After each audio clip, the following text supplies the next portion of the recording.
Florida State's number one recruit from the 2022 class, Mr. Sam McCall, has officially left the team and has entered the transfer portal. We're going to talk about that and a lot more on today's edition of Locked On Seminoles. Dave, let's ride. You are Locked On Seminoles, your daily podcast on the Florida State Seminoles, part of the Locked On Podcast Network. Your team every day.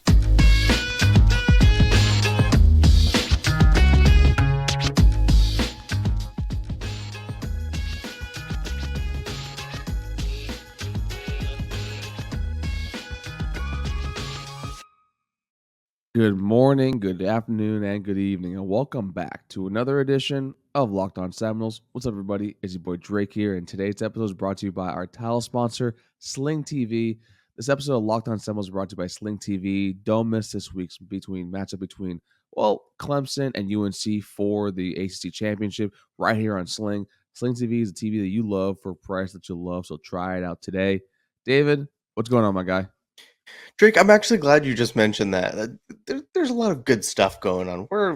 Florida State's ranked super high. We'll get to that. The state of Carolina is kind of, I feel, becoming irrelevant to us. And I don't like the state of Carolina. Notice I said state. There should only be one. But yeah, I digress. Yeah, I won't do the geography thing because I know we did agree actually in our group chat that there's only be one Dakota because I don't know why there's North and South Dakota. But like I said, this isn't a geography show. This isn't a history show. This is your number one source for any single Florida State Seminoles sports related news. And Dave, Sam McCall, number 11, the number one kid that we had in the class last year, is entered the transfer portal. He flirted with it a few weeks ago, rescinded on that. But to me, ever since then, it's only been a matter of time. What do you make of the decision, and what should you make? Is there a larger thing to take away from this? Well, I don't think so. I will say this. I think a lot of people considered him kind of a package deal with Travis Hunter. So I think a lot of people were surprised when he stuck with his commitment after Travis Hunter pulled his shenanigans. But I don't think it has any relation to that or anything. I think Sam McCall probably thought he would be more involved in the defense, and I don't know that it's a fair thing to think, you're going to come in and start right away as a true freshman on a team that's contending for top 10 status. I'm not saying he's unrealistic if that's his expectation. I want every kid that comes to play football here to think that they're good enough that they could crack the starting lineup. I don't care how good your team is. I'm gonna start on your team. But look, he got impatient. This is the age we live in, Drake. My feelings towards the transfer portal, which are actually becoming more ironic by the day because Florida State has used the transfer portal so. Yeah, I'm about to say, man, you love basically saying like, people are being a little more impatient, which sometimes that is the case, but then also when 11 of the 15 players that you actually have on all ACC teams, first, second, third, honorable mention, are all transfer kids. Yeah, I know. Anyways, we've used it. I thought it was funny. We've used it super effectively. It's really hard for me to argue against that. I hope we continue to do so. But it also does suck. Like, whether you're old school or new school, there's something nice about sticking to a commitment you've made unless circumstances have changed such that your commitment to that school is no longer the same. I don't think much has changed for the negative since Sam McCall got here. I think it's curious because the DB room of any room, I think, had probably the most room for him to contend for a starting position next year. I think he absolutely would have been in that mix. It sucks. He's a top 10 player on our team for PFF grades for our defense. Top 10 defender on our team. Great coverage grade this year. It's 72.7 for a true freshman. That's great. We're going to miss that. And, he was one of our guys back there on special teams too. So it's a loss. It's frustrating. It's emblematic of everything I hate about the transfer portal era. But this is going to happen, and it's not something we can get upset about every time. No, exactly. I completely agree. I mean, the transfer portal now, it makes it's not even the transfer portal because transfer portal has always been there, but I think it's more that you have the immediate eligibility after year one transfer. When like it's not a secret that sometimes coaches and staffs when they're recruiting kids will tell kids you'll start day one, and quite frankly, that they might have actually probably said something along those lines to Sam McCall, but then I don't think anybody really expected almost a 10-win season. So overall, like it's a lot harder for a freshman to crack the starting lineup of a team that's contending for a top 15 defense. And then there's going to be that, and then also when you just see it, like you were saying, that he originally was going to be a package deal with Travis Hunter. He doesn't come in. He apparently already flirted with the idea of actually leaving before school started. I don't know whether that's true or false. I'm not going to put that out there too much, but overall, to me, just maybe just sometimes you go someplace and you just don't click, and it's honestly better for the kid and staff as a whole if you just leave early at the end of the day. But before we actually go over to break, I did want to ask you: would you make any, I guess, like qualms, not qualms with this? Do you pull anything from this that makes you believe that there's even more of an issue with the position coach than actually we thought realized? Look, the convenient answer to that, based on I think what you and I and a lot of people want to happen, is yes. I don't necessarily make that of it. I don't know the reason that Sam McCall has decided to leave. I don't know. Um, No. I'm not saying the reason, but like, do you think there's a factor to play when it comes to like, because we have said before that Marcus yeah, Woodson, like it's the recruiting has been a little like not lackluster, but it hasn't been to the standard that we have. The development of defensive backs, I kind of mentioned a little bit yesterday, has been very all over the place because you'll have Renardo yeah. Green playing well, Jamie Robinson playing well, even though Jamie Robinson's safety, Adam Fuller kind of helps a lot more with the safety. So it's like, what exactly are we getting with it? It's just basically it's what like there's got to be some like not reason, but that definitely has to play a factor here, right? It makes you wonder if Sam McCall knows or heard something about what might be happening at that position coach spot. But again, I just I don't know that that's I don't know that that's the reason. But I will say this: um, it sucks. He was our, like you said, he was our highest rated defender. We just talked yesterday about how the next step for this team involves infusing a higher level of talent. Well, Sam McCall is literally the higher level of talent that I was referring to. Players like that. Not every blue chip kid is going to turn out to be, a starter for you, or even, you know, a good player for you. But I, from what I saw from Sam McCall this year, I believe he was one of those higher level blue chip players that I believe was destined to start for this team and would have been great here. And he chose not to. That's okay. That's going to happen. Like I said, you got to replace his production now, and that's not always easy to do. It isn't easy to do, but you know what is easy to do, Dave? What's that? Basically, it is betting with our friends over at Bet Online because Bet Online is your number one source for betting info, stats, news, and analysis. And always, folks, it's your favorite time of day. It is the Fade Dave segment of the week, of the millennium, of the hour, of the day, of the minute. David, it's not conference championship time. I'm looking at Friday night. We got Utah. We got USC. Utah is a 3 point underdog. Oh, like I don't even know what championship is for Utah USC for the Pac-12, but I digress. Over under is set at 68.5. Maybe wait till it goes up to 69. That'll be a very nice like total look at. David, who are you taking this game? Drake, let me answer that with a different answer. It doesn't matter who wins this game. No one cares. They're not going to win anything of consequence, anyways. Utah should have been ranked below us. That pisses me off. That makes me want them to lose. So I'm going to pick against Utah just because they're ranked ahead of us, which I find preposterous because that team sucks. Or at least we're better than them. USC is not going to win the college football playoff. I'm not really worried about that happening. So it doesn't matter who wins this game. I'm more pissed at Utah than USC. I do think USC is better than Utah, most likely. So that's a small spread. Give me USC. So, folks, Fade Dave, take Utah at +3 because Dave is terrible at this, but he's been pretty good lately, except for Florida, where we did not cover. So, folks, head over Bet Online, use promo code LOCKED, LOCKED, to get a 100% welcome bonus on your first deposit. Once again, promo code LOCKED, LOCKED, because Bet Online, folks, is where the game starts. Okay, Dave. So that is a perfect little segue to basically our CFP talk, but best of luck to Sam McCall wherever you land. I'm pretty sure he'll end up in the SEC. I think South Carolina's going to be the best fit for him. But FSU is officially number 13, kind of wrong with JT 13. actually in the new CFP rankings, just ahead of LSU, ahead of Notre Dame. Dave, what do you make of the ranking? Well, um, I, maybe I'm a little biased on this, but I truly believe Florida State is the best of the three lost teams in the country. So I was frustrated to be ranked below Kansas State and Utah, who I refuse to believe any sane college football fan thinks that if we stepped on the same field as them right now with the team that you've seen over the last half of the season, that we wouldn't beat the hell out of those two teams.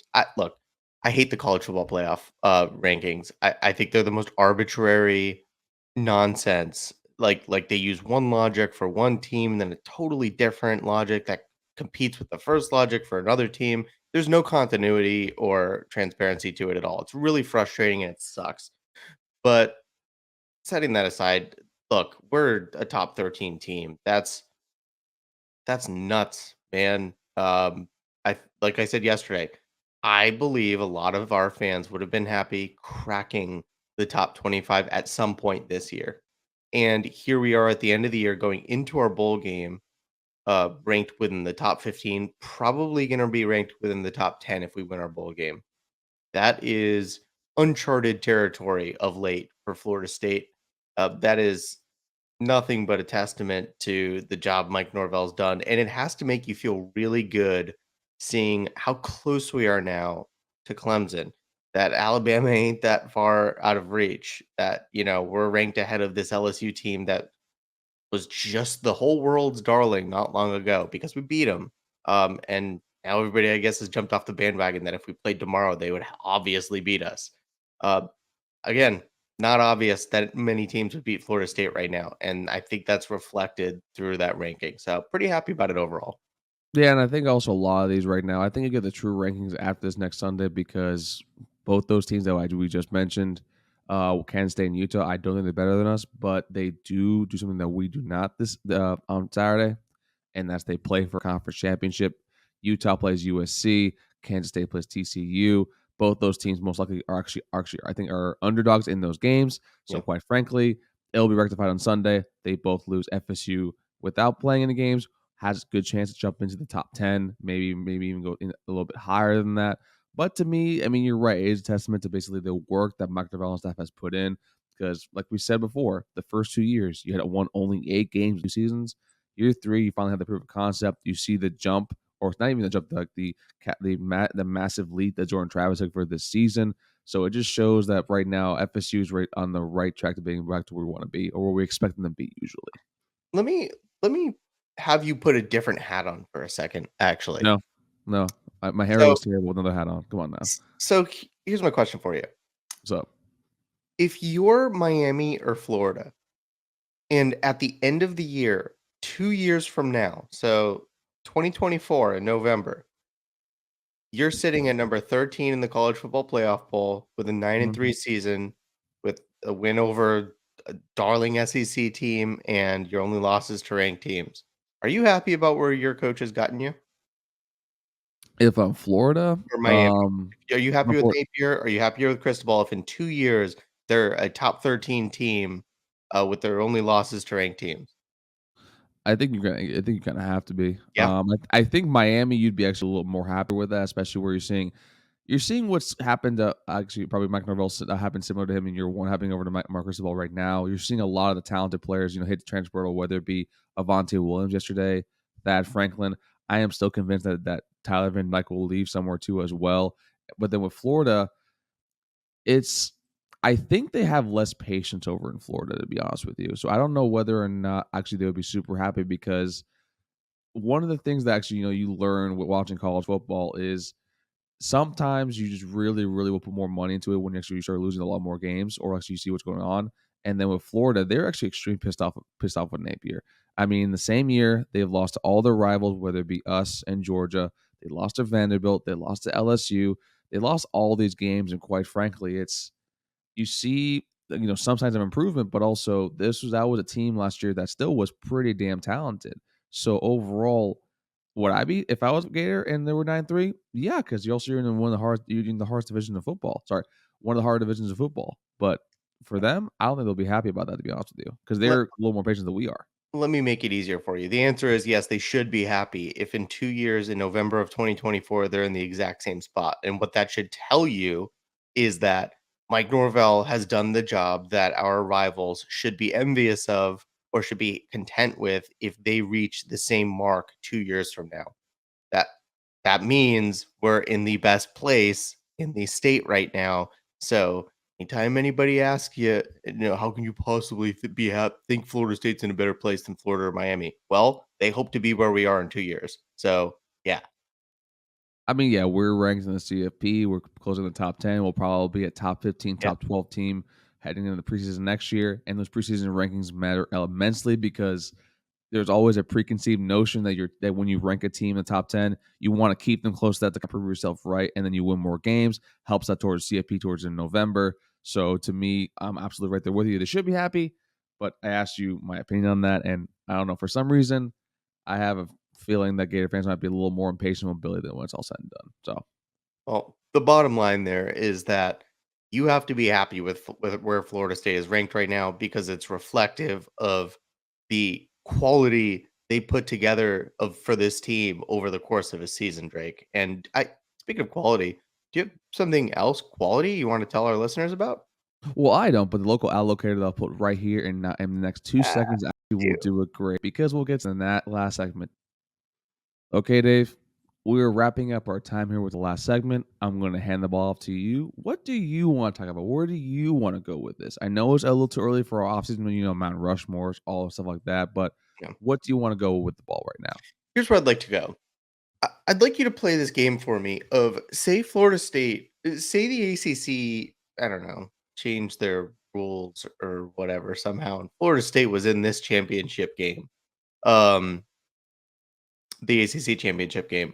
How would you feel about us playing against Clemson and Carolina right now? Like, would you expect us now to beat both of those teams now that the season's over and 12 games have been played by all of us?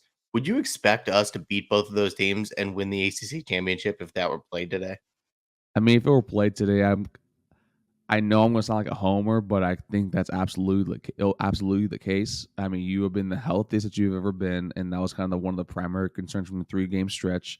Now, we lost those weight games and state games not only because of injury, but also just from I don't know what the hell will happen in Wake. It feels like no one showed up, and then NC State was some of the worst second half football I've ever seen. But to me, when you play Clemson, DJ's struggling, that offense is struggling. Defensively, they're great, but they've also lost more pieces along the defensive line, and we're playing the best ball right now. I think out of maybe 2 or 3 teams in the country. So I would take us against Clemson. UNC might be a little bit closer, and that's only because I have that much respect for Drake May. I mean, Drake May almost has 4,000 yards passing and almost 750 yards rushing. The kid's an absolute monster. And our secondary, we saw against Florida, still kind of struggled a little bit, and they also have solid wide receivers. But I still think we will beat UNC as well because our offense would absolutely torch their defense because their defense has been kind of their bugaboo all season. It's funny where you see North Carolina ranked because it's such a one-trick pony team. You look at PFF and they're the 61st ranked rated team. You look at Football Outsiders and oh boy, how far down do I have to go? They're the 49th rated team. So no matter where you look, North Carolina isn't very high up there. The reason they're so high ranked in real life and playing for the ACC championship is because I don't know how they keep pulling these Drake May, Sam Howell type kids, but But Drake May is so much better than Sam Howell, though. Drake May, I think, he's like a Super Saiyan evolved from he over probably Sam is. Howell. But my point being, you have a way overhyped North Carolina team. You have a Clemson team that also, by the way, go look at the advanced stats. They'll tell you Clemson's a worse team than Florida State. Right now, PFF has them at 27. Football Outsiders has them at uh, 19, and we're 14 and 9 on those sites. So they have us ranked as or rated as the best teams in the ACC. And yeah, I mean, the Florida game, I think, raised like a couple questions, small questions in the back of people's heads about like, what happens when we play these really good teams? Like, is that 3-game stretch what happens to this Florida State team when you play with those really good teams? But I don't think so. Because I think notwithstanding Florida's issues, that was a test. I mean, look, we played 2 SEC teams this year, and we beat them both. So not that that necessarily prepares you for, playing anyone, but I think this team was battle tested. I think it's a shame we played Clemson when we did, because I firmly believe we would beat that lackluster team. And yeah, it's funny. The better between the 2 teams, Clemson and UNC, I'd be more scared to play the worst of the 2 teams because of Drake May, but I do think we'd win the ACC if we played for it today. Yeah, Drake May is so good. I just can't really just go. Like, he's the only other QB in the ACC I think probably that you can compete with George Travis right now, my personal opinion. And then when you're saying that this is about to test a team, it really is. I do want to ask you one question before actually we do get out of here. Where do you think this team kind of lies? Because you have the first 7 games, right? Start off with a 4-win streak, but then now we realize how bad Boston College is. But you beat a Louisville team that a lot of people actually had a little bit higher, right? Then you lose to Wake, NC State, 2 teams that weren't ranked in the CFP. I think now the NC State kind of just creeps in there because they beat UNC, and then you lose to Clemson, they have to bye. But then you play a Georgia Tech team with no starting QB. You play Miami, who went down without a starting QB. Then you play Garrett Schrader, who's super injured, a Louisiana Lafayette team, and then you have a dramatic finish against Florida. Yeah. Where do you have this team right now heading to next season? Because that right there, it's kind of a little bit of a, not all over the place, but it's very, I think we know what this team is, but I think it's hard to kind of put it into words, if that makes sense. Well, it's going to depend on 2 things, and one of them will not be high school recruiting for next year. It'll depend on, 1, who we play in our bowl game and how bad we beat them or not. I think I'm going to feel good about whoever we play in that bowl game. But we'll see. And number 2 is transfer portal. That's going to be the biggie for Florida State yet again. How much talent is going to leave for the NFL or the transfer portal for us? And I don't have any doubt as to the question of how well will Mike Norvell replace it. I think he's proven that he should have our trust in what he's going to do with the transfer portal. But if we play like Texas or something and beat the hell out of them in a bowl game, I think that sets you up to start as like a top 10-ish team, at least top 15 team going into next year. And if you back that up with some plays in the big plays in the transfer portal again, yeah, I'm gonna feel that this is a team next year that should be competing for fringe college football playoff status and ACC championship, which is exactly where we all want it to be as a program right now. You got to be happy. I mean, you got to be happy. You got to be great. But, folks, we're happy you get to spend each and every single day with us here on your number one source for all your latest sport, the Florida State Seminoles Sports Daily Talk, podcasting, or whatever you want to call it. But, Dave, please let the folks know how much you love them, what to do in the YouTube, and also the podcast instructions. Drake already told you I love you, so I don't have to tell you that now. Find us anywhere you find your podcast, Spotify, Stitcher, Apple, Google Play, all those places. For the YouTube, do hit this video with a like, please, if you could. Subscribe to the channel and ding the little bell, turn on your notifications, let you know when our episodes drop, and leave us a comment below. Where do you think we're ranked going into next year? Does Sam McCall leaving concern you? And I don't remember the other topics now, but do leave us a comment on them because my soupy brain doesn't mean you have one. Folks, we are number 13 in the CFP. I don't know how Dave just forgot about that because we just spoke about it, but that's why we love him. And for that, that was Dave. This was Drake. And we'll see y'all next time on Locked On Seminoles. Take care, everybody. Take care, everybody. Do you copy now?